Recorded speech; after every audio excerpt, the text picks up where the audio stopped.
Ninguém mais confia em evangélicos e nem na igreja. As pesquisas estão mostrando isso. E eu pergunto, Onde é que a gente tá errando?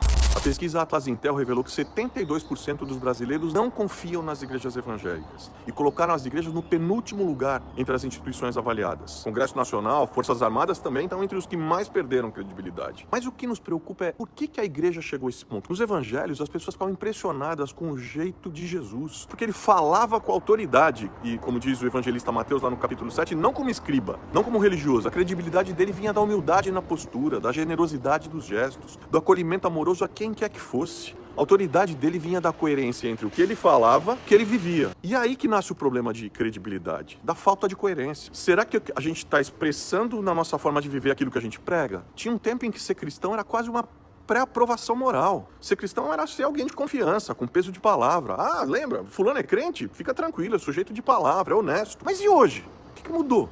Uma pesquisa do Barna Institute sobre a percepção dos não cristãos sobre o que era ser cristão nos Estados Unidos mostrou que, para os não cristãos, eles viam os crentes como anti-gays, hipócritas e cheios de julgamento. Como está distante da característica que Jesus falou que a gente deveria ser conhecido, que era o amor.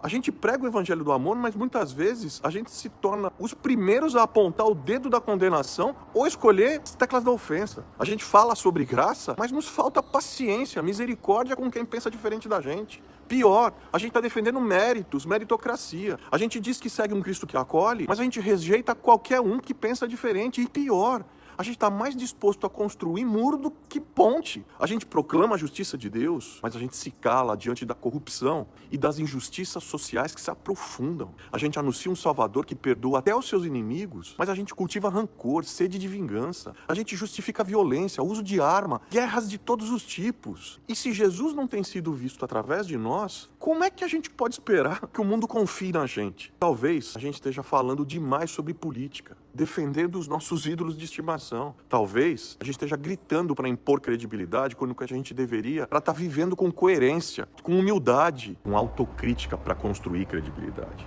Se a gente quiser mudar essa realidade, a gente precisa voltar imediatamente à essência do evangelho. Porque o mundo não precisa de mais discurso, precisa de vida que fale mais alto de qualquer discurso, precisa de testemunho. Afinal, se a gente perguntasse para Jesus sobre como deveriam ser conhecidos os seus discípulos, ele ia responder: isto conhecerão que sois meus discípulos, se eles se amarem uns aos outros. Aí a gente vai poder ser visto como foram vistos os discípulos da igreja de Atos, que aliás foram descritos como aqueles que transtornaram o mundo.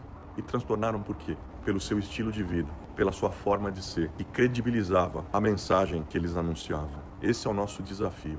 E que Deus, na sua infinita misericórdia, nos ajude nesse tempo tão complexo, tão difícil, mas também tão cheio de oportunidades.